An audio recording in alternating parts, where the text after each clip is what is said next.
Nagbabalang Malacanang at DICT kaugnay sa kumakalat na video na ginamitan ng pinekeng boses ni Pangulong Bongbong Marcos.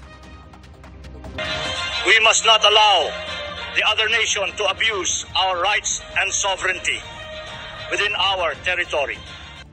Iginiit ng DICT na hindi ang Pangulo ang maririnig sa video na yan kung saan ipinag-uutos ang pagganti sa China kung kinakailangan para matigil ang pambubuli. Anila, posibleng ginamitan ito ng artificial intelligence para makopya ang boses ng Pangulo.